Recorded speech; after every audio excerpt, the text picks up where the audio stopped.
Bendiga, hermanas y hermanos, y bienvenido una vez más y bienvenida a este espacio, a este tiempo de diálogo bíblico. Hoy pues nos corresponde a la iglesia acá, Discípulos de Cristo en Puerto Nuevo, dirigir este conversatorio y este diálogo sobre la palabra de Dios, sobre el texto bíblico y la lección del discípulo. Me acompaña mi hermana Virginia Montalvo, de nuestra iglesia aquí en Puerto Nuevo, y este servidor, Pastor Carlos Negrón, pastor aquí de la iglesia en Puerto Nuevo. Y queremos comenzar nuestro diálogo en este día haciendo lectura. Vamos a ir haciendo lectura del texto bíblico en distintos momentos, ¿verdad? Para ir corriendo sobre la lectura e ir comentando también sobre ella.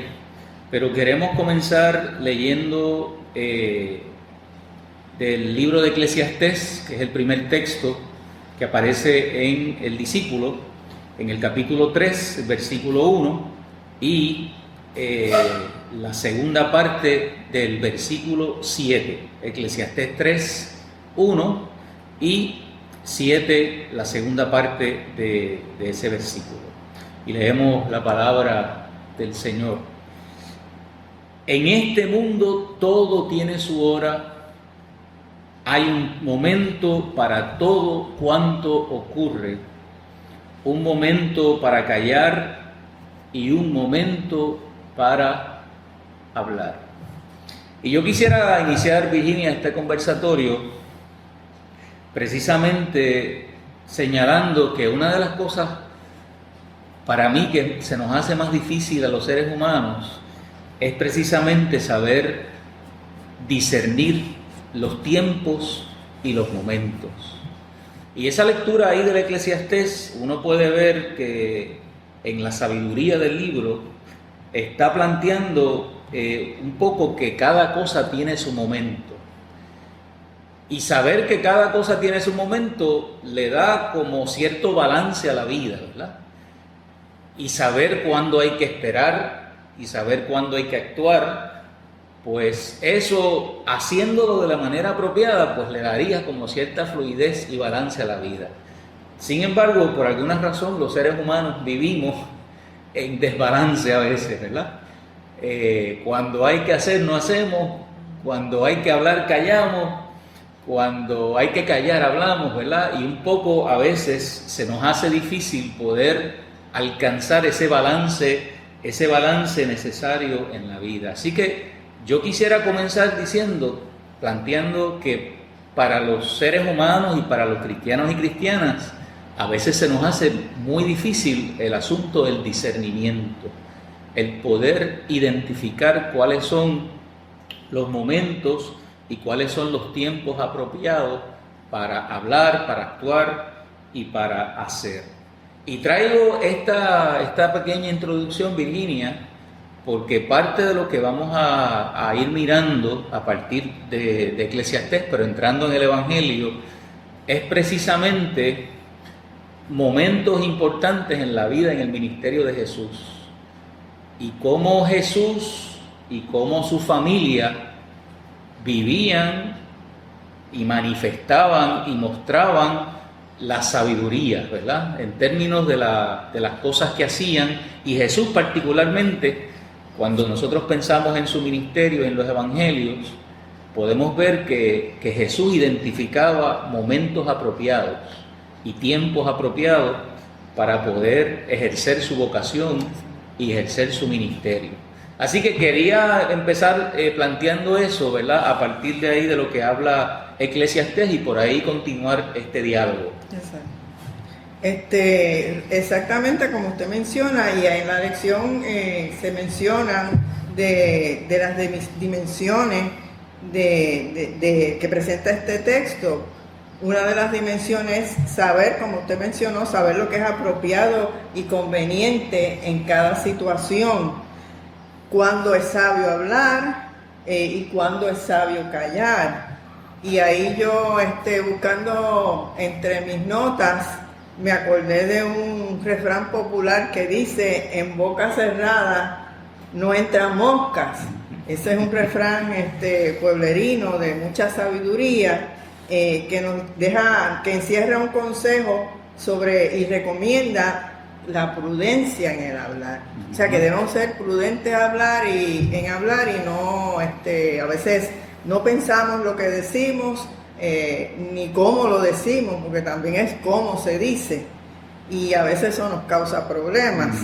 Y otra dimensión que se presenta es que los tiempos no se ajustan muchas veces a nuestra conveniencia, porque no podemos controlar las cosas como quisiéramos, a nuestra mejor conveniencia. Por ejemplo, como dice el texto, no podemos sembrar o cosechar en destiempo, en el momento que no es. Por ejemplo, no podemos sembrar en invierno. ¿A quién se le ocurre sembrar en invierno o cosechar en invierno? O sea que hay un momento para cosechar, un momento para sembrar y un momento para cosechar. En eso, Virginia, disculpa que te interrumpa, recuerdo el abuelo de mi esposa, que no era agricultor, pero amaba el asunto de la agricultura y de la tierra. Y él tenía bien claro ese asunto de los tiempos para sembrar, inclusive los tiempos para sacar también los frutos y las semillas, ¿verdad? Era algo que estaba muy presente en la mentalidad de nuestros abuelos, de nuestros bisabuelos, ¿verdad? Esa sabiduría en cuanto a los tiempos y las estaciones, ¿verdad? Y los tiempos de la luna y todas esas cosas.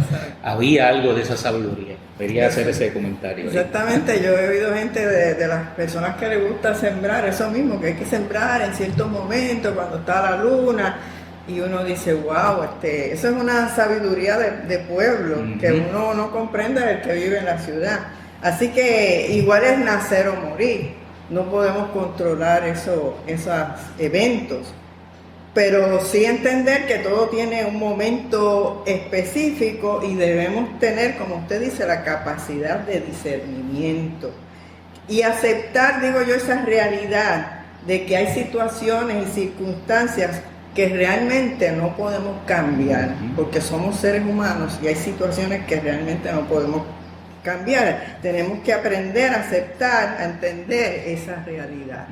Así que yo creo que esto es lo básico que enseña este texto, y como usted mencionó, en lo que sigue, Jesús demuestra que hubo momentos que él entendía que debía callar y otros momentos que debía hablar. Por ejemplo, cuando hablaba y enseñaba en parábolas, y le hablaba al pueblo o a la comunidad, a los discípulos, ese era el momento de hablar. Pero hubo momentos que Jesús entendía que debía callar, y uno de esos momentos es cuando Él está ya en su proceso de juicio, que lo vemos que Él está en silencio, callado, que no responde, porque Él sabía que eso no era el momento de hablar. Así que yo creo que esto es lo esencial de ese texto. Y así pues pudiéramos entonces entrar al Evangelio, porque la unidad precisamente nos habla de la sabiduría en los Evangelios. Así que vamos a ver y evaluar el texto de Lucas. Lucas es el texto que nos corresponde. Capítulo 2, versículos 39 al 52, pero vamos a empezar vamos a ir por partes para poder estudiar bien este texto. En Lucas capítulo 2, los versículos 39 al 42, dice así la palabra de Dios. Después de haber cumplido con todo lo que manda la ley del Señor, volvieron a Galilea, a su propio pueblo de Nazaret. Y el niño crecía y se hacía más fuerte, estaba lleno de sabiduría y gozaba del favor de Dios. Los padres de Jesús iban todos los años a Jerusalén para la fiesta de la Pascua. Y así, cuando Jesús cumplió 12 años, fueron allá todos ellos, como era costumbre en esa fiesta. Pero pasados aquellos días, cuando volvían a casa, el niño Jesús se quedó en Jerusalén sin que sus padres se dieran cuenta. Así que este pasaje nos lleva a analizar cómo era el crecimiento de Jesús. Y leyendo sobre esta etapa de crecimiento de Jesús, encontramos en Raymond Brown, un teólogo del siglo XXI muy famoso, que él nos dice que este texto pertenece a lo que se le llama los relatos de la vida oculta de Jesús. ¿Y por qué los relatos de la vida oculta de Jesús? No era que Jesús estuviera escondido, sino que es la época de la vida de Jesús con su familia en Nazaret, mucho antes de él comenzar su ministerio, donde Jesús ya no era un niño, sino todo un adolescente de 12 años. Y según la observancia judía, un niño alcanzaba la edad adulta a los 13 años de edad. Y a esa edad comenzaba su obligación de cumplir con la ley. Y ya Jesús se está acercando en este texto a esa edad de adulto. Así que Jesús, como dice la palabra, crecía en tres dimensiones, en tres fases. Crecía en su desarrollo físico. Como todo ser humano, su cuerpo se fortalecía y crecía en estatura, porque todo niño crece, obviamente. Todos crecemos. Una segunda dimensión era su crecimiento intelectual, en su intelecto, en su sabiduría. Y una tercera fase es espiritualmente, porque crecía en la gracia y el favor de Dios. Así que vemos ese desarrollo integral de Jesús como un ser humano, como todos los seres humanos. Así que vemos también que la ley en aquella época exigía que todos los judíos hicieran un peregrinaje anual a Jerusalén. Y esa era, ¿verdad?, la costumbre, según la ley, según sus costumbres y sus tradiciones. Y esta ocurría durante la época de la Pascua. Y la familia de Jesús demostró en todo momento un compromiso, una devoción y una fe, y eran fieles observantes de esas costumbres y de esas tradiciones judías. Así que ellos se ocupan de transmitir esas tradiciones, como todo padre, a su hijo. Así que toda esa tradición y sabiduría fue pasando de generación en generación, y los padres de Jesús a su vez recibieron esa tradición y se la transmiten a su hijo. Y toda esa sabiduría aprendida de generaciones anteriores. Fíjate, Virginia, uno pudiera pensar ese asunto de que Jesús era un ser humano y que Jesús crecía y se desarrollaba de manera integral, ¿verdad? O de manera holística, donde todas las dimensiones de su vida espiritual, intelectual, social, ¿verdad? Porque ese texto empieza afirmando eso de la gracia de Dios y termina diciendo en gracia con Dios y con los seres humanos. O sea que Jesús en sus relaciones con otros tenía se nota un desarrollo completo, ¿verdad?, como ser humano. Y uno pudiera pensar que la sabiduría de Jesús o la revelación de Dios que Jesús tenía y compartía, y su sabiduría en la administración de esa revelación de Dios y de su vocación, era una cosa que venía de manera sobrenatural.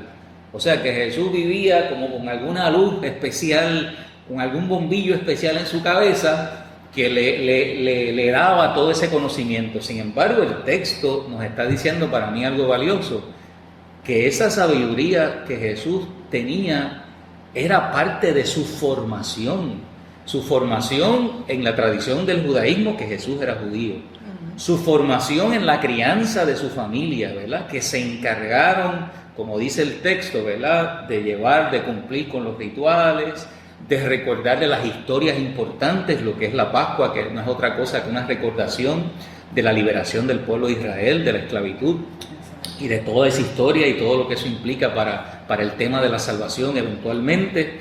Así que se encargaron de enseñarle y de darle las herramientas para precisamente que él pudiera tener un desarrollo saludable, un desarrollo pleno, completo, y para que ese desarrollo y esas herramientas pudieran servirle en su ministerio. Así que la sabiduría de Jesús viene como consecuencia de una experiencia humana de formación, de aprendizajes, de reflexión, de oportunidades, ¿no? que a Jesús le fueron dadas para su crecimiento y para su desarrollo. Me parece eso importante resaltar ese punto ahí, hermana Virginia. Y además terminar con este comentario para poder continuar. Nosotros podemos quizás comentar más adelante, pero iniciar un comentario aquí y decir que el desarrollo de la sabiduría, según lo vemos en el texto, en el Evangelio, en la vida de los seres humanos es parte de un proceso, ¿no? Un proceso de formación y un proceso de exposición a temas, a experiencias, a valores, a enseñanzas. Por eso la educación es tan importante. La gente dice, pero ¿para qué uno está aprendiendo? Bueno, es que es maestra, ¿verdad? Ajá. ¿Para qué uno está aprendiendo, mis hijos, por ejemplo, en la universidad de matemáticas? ¿Para qué me sirve esto, verdad, en la vida? Y otros temas que a veces uno se resiste. La educación es importante porque nos da una formación completa, integral como seres humanos. Y en cada una de esas áreas de conocimiento hay cosas que contribuyen no solamente a la memorización, sino que contribuyen a la sabiduría, al desarrollo de herramientas que le sirven a uno para vivir, para tener una vida mejor, más responsable, ¿no? Y de igual manera pasa en la experiencia de la fe cristiana. Sí, y toda esa formación viene de vivencias y de experiencias de generaciones anteriores. O sea que las generaciones anteriores nos dejan un legado que a la misma vez enriquece nuestras vidas. Definitivamente. Y hay que tener en cuenta y valorizar esas experiencias, porque como usted dice, no todo así cae de momento del cielo, ni improvisadamente. O sea que el proceso de formación de un ser humano viene precisamente de esas experiencias y de esas vivencias que se han vivido a lo largo de toda una generación. Así que eso es bien interesante. Seguimos leyendo el texto, Virginia, y vamos a mirar ahí los versículos del 43 al 45, ahí en el Evangelio de Lucas. Pero pasados aquellos días, cuando volvían a casa, el niño Jesús se quedó en Jerusalén sin que sus padres se dieran cuenta. Pensando que Jesús iba entre la gente, hicieron un día de camino, pero luego, al buscarlo entre los parientes y conocidos, no lo encontraron. Así que regresaron a Jerusalén para buscarlo allí. Sí, aquí vemos que era una costumbre, como yo mencioné ahorita, era una costumbre ese peregrinaje anual hacia Jerusalén y para la fiesta de Pascua. Como usted mencionó anteriormente, la fiesta de Pascua era una fiesta bien importante porque era el momento que se celebraba la liberación del pueblo egipcio de la esclavitud, la liberación del pueblo de Dios de la esclavitud egipcia, lo dije al revés. Así que esa era una fecha instituida para conmemorar ese evento grandioso y ese evento tan significativo en la vida del pueblo judío. Y la gente de aquella época iba a Jerusalén en caravanas, usualmente por seguridad, por ir acompañados, porque así se podían proteger unos a otros. Recordemos que en aquella época no era como ahora, que los caminos no eran como ahora y había peligros naturales y peligros, ¿verdad?, provocados por el hombre, así que lo usual era ir en caravana. Así que yo me imagino que José, María y Jesús iban con aquella multitud en la que iban otros parientes, en la que iban amistades, en la que iban vecinos, todos bien acompañados. Y yo pienso que María y José dirían, pues nuestro hijo está por ahí, está cerca de nosotros, no se preocuparon y no vieron o no identificaron que Jesús ya no estaba cerca de ellos. Así que yo pienso que ese momento era un momento que ellos estaban tranquilos pensando, pues mira, nuestro hijo está con los amigos, con los hijos de los vecinos, y no se percataron que él se había quedado en Jerusalén. A mí cuando yo veo esa imagen, ¿verdad?, del texto, y claro, es un peregrinaje religioso, ¿verdad?, un sentido religioso, pero yo recuerdo las salidas en familia, ¿verdad?, cuando yo era muchacho, que eran salidas de paseo, ¿verdad? En la familia nuestra salían, la familia, cuando digo la familia, era la familia, ¿verdad? Era mucha gente, eran vecinos, y eran un bonche de gente, salían casi siempre los fines de semana en verano, en Estados Unidos, donde yo nací y me crié, y eran como unas peregrinaciones, pero de celebración, ¿verdad?, y de fiesta, pero eran espacios donde uno se ponía en contacto con sus raíces, con su identidad.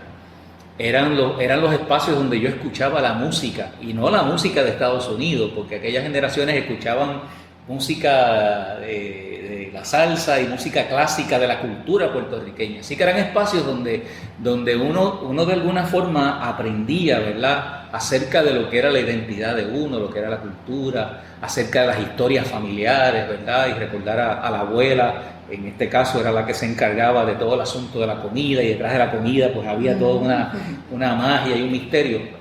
Así que me hace pensar porque Jesús y toda esa gente en esa peregrinación no solamente era una cuestión estrictamente, sí era motivos religiosos, pero eran también experiencias de formación de carácter, del asunto de la cultura, del asunto de la identidad.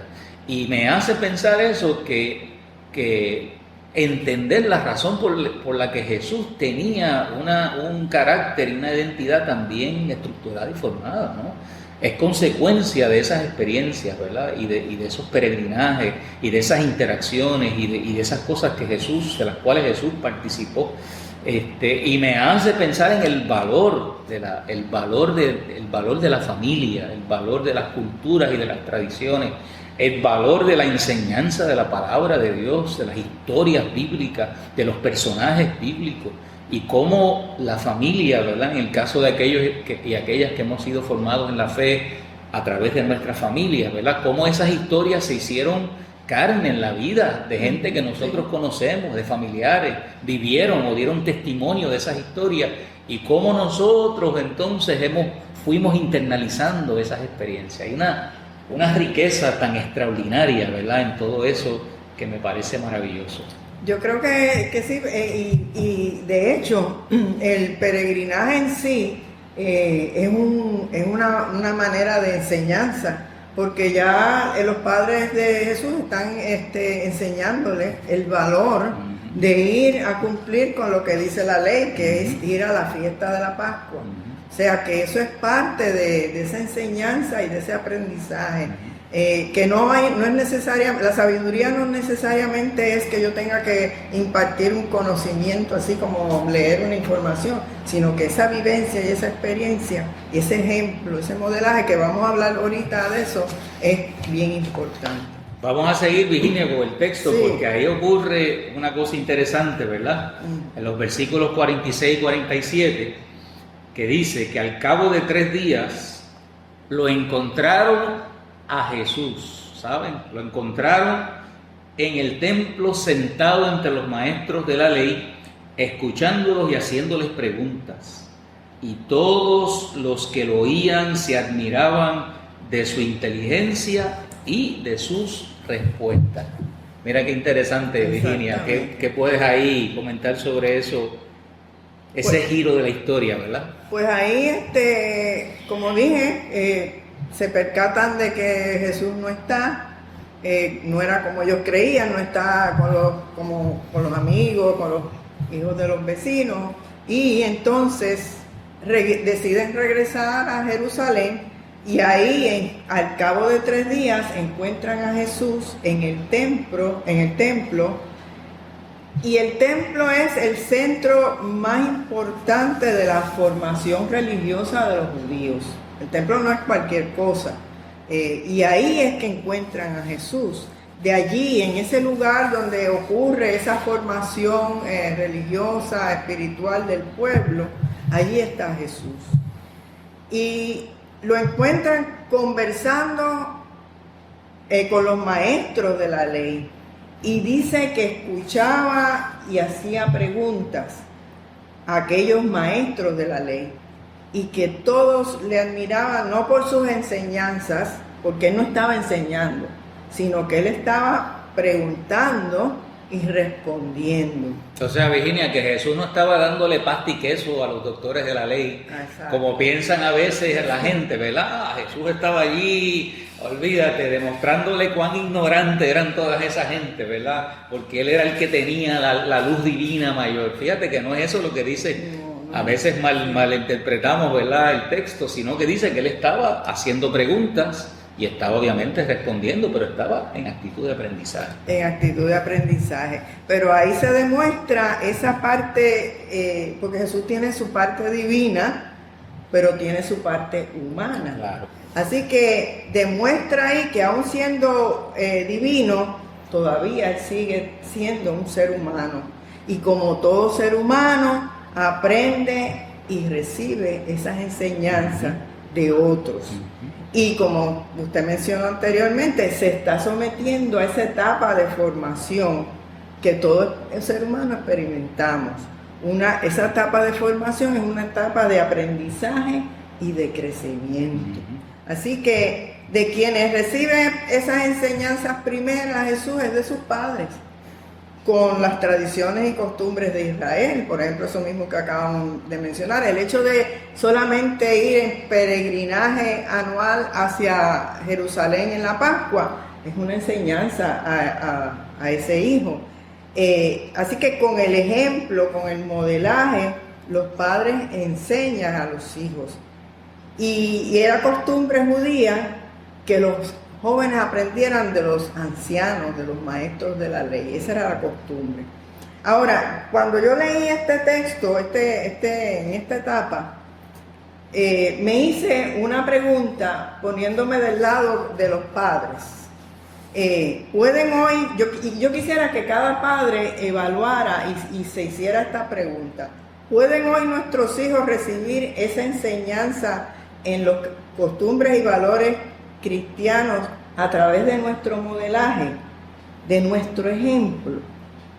Así que como hicieron José y María, que con su modelaje, con su ejemplo, ellos le demostraron a Jesús el valor de celebrar aquella costumbre, que vino precisamente porque ellos lo aprendieron, lo más probable, de sus padres. Y otra pregunta que debíamos hacer los padres es si demostramos a los hijos armonía entre lo que decimos y lo que hacemos, entre lo que decimos y lo que hablamos. Y aquí me trae esto a la memoria y me estoy riendo porque yo soy maestra de escuela bíblica, ¿verdad? Y uno se da cuenta a veces que los padres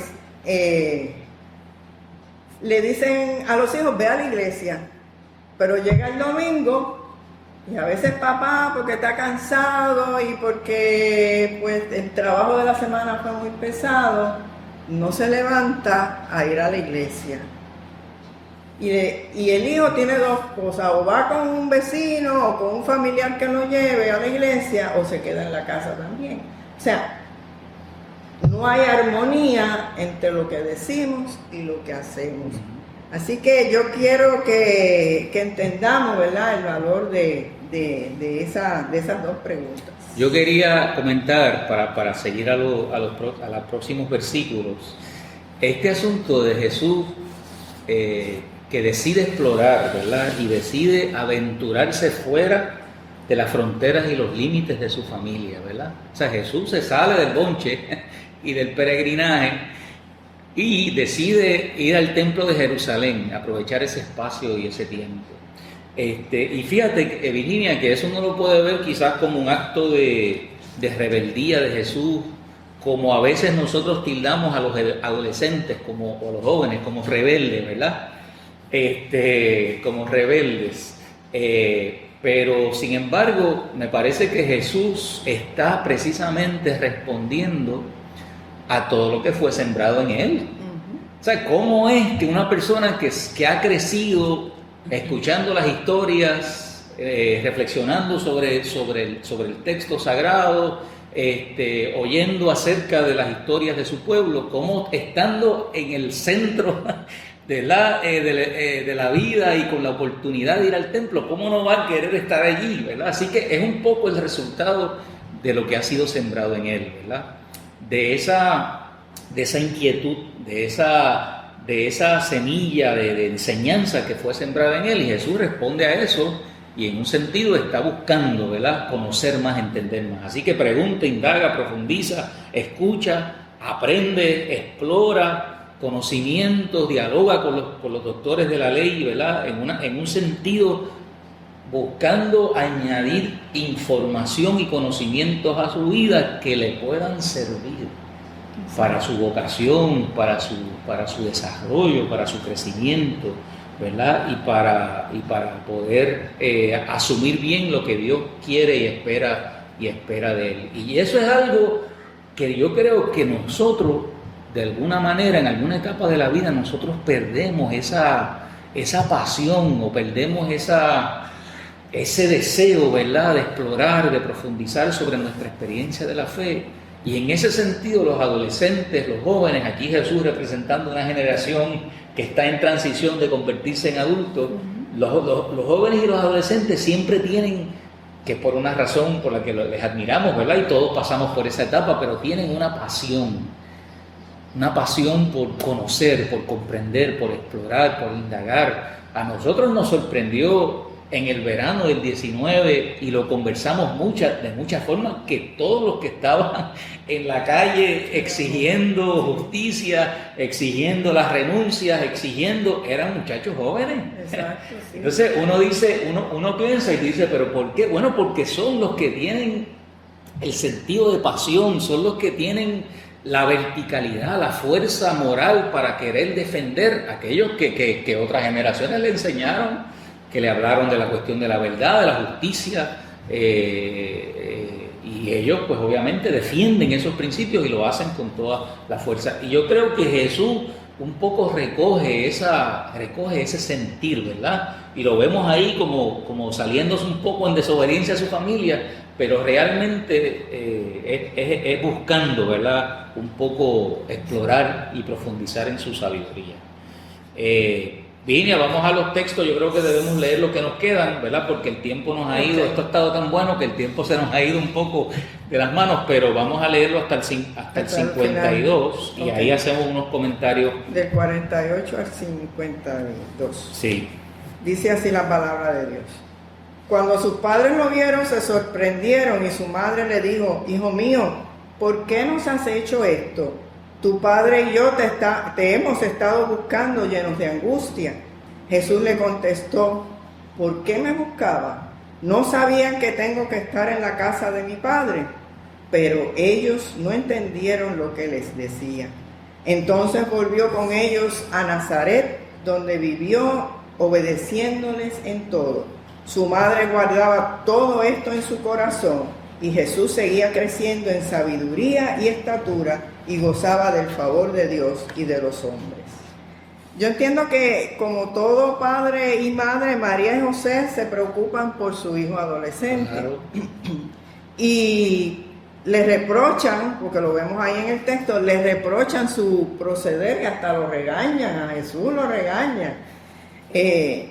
Y muchas veces los adultos tomamos las actitudes de los jóvenes como de rebeldía, y pensamos que son actos de rebeldía, pero el proceder de Jesús no se constituye en una falta de respeto, sino que lo más probable es que él sentía celo y un deseo por precisamente adquirir sabiduría, y como usted dijo, su actitud era producto de todo lo que le habían enseñado, y para ello él entendía que debía estar en el templo, en la casa de su padre, aprendiendo precisamente de lo que tenía que aprender de los maestros de la ley.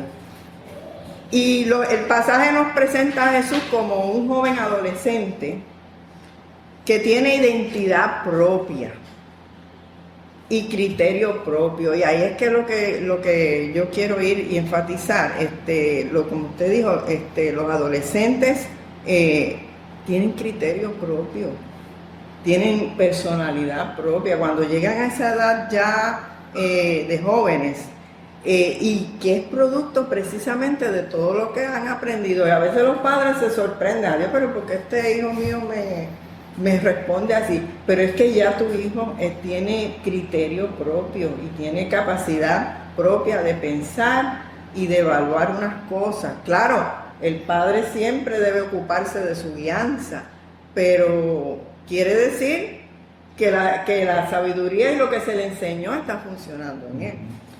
Así que, concluyendo el pasaje, yo quería solamente añadir un comentario, y resaltar la sabiduría también que está presente en José y en María, ¿verdad? Porque fíjense que ellos no entendían lo que está pasando, como a veces nosotros no entendemos, como tú dices, ¿verdad?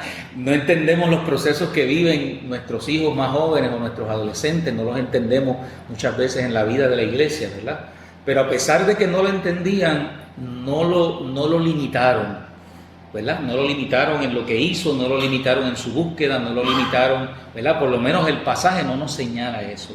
Así que respetaron un proceso que ellos todavía no podían entender. Pero por otro lado, ellos garantizaban por otro lado, aunque no entendían, que el desarrollo de Jesús fuera saludable con todo lo que hacían, ¿verdad? Que hablamos al principio, a favor de él, ¿verdad? El asunto de inculcar los valores, las creencias y las tradiciones. Así que yo diría que básicamente estaban en un proceso de confianza en que lo que ellos les habían transmitido, pues en algún momento resultaría para su bien. Y yo traigo este comentario, Virginia, porque hay muchos padres y madres y familias que a veces viven preocupados por sus hijos y sus hijas. Exacto. O abuelos y abuelas que viven preocupados por sus nietos y sus nietas. Y la pregunta que a veces uno tiene que hacer, bueno, ¿qué es lo que nosotros le enseñamos a través del desarrollo de su vida? ¿Cuáles son los valores? ¿Cuáles son los principios? ¿Cuáles son las guianzas, los acompañamientos? Y si de momento nosotros sentimos que se han salido de eso y no lo entendemos y no lo comprendemos, pues a veces nos desesperamos. Pero ¿qué pasó con este muchacho, con esta muchacha? Si yo lo crié bien, si yo le enseñé bien. Y a veces esa preocupación nos lleva a la desesperación. Exacto, sí. Pero yo quiero decirle a esas familias que es importante que nosotros podamos, en aquellas cosas que nosotros entendemos, si nosotros sentimos que pusimos en el camino de esa persona las herramientas necesarias para su desarrollo y su crecimiento, no debemos desesperarnos, sino confiar en que en algún momento todo eso que fue sembrado, y yo he escuchado testimonios de personas que han visto que sus hijos en otras etapas de su vida, ¿verdad? Han tenido esa reflexión, ¿verdad? Y han resultado convertirse en personas de bien, ¿verdad? Dentro de la iglesia y a veces fuera de la iglesia. Pero confiar en los procesos, ¿verdad? Y confiar en la gracia de Dios y confiar en que lo que fue puesto ahí no volverá atrás, ¿verdad? Esa semilla de alguna forma tendrá un fruto de bien en la vida de esas personas. Exacto. Y yo creo que, Virginia, ya si queremos ir concluyendo con algún comentario final.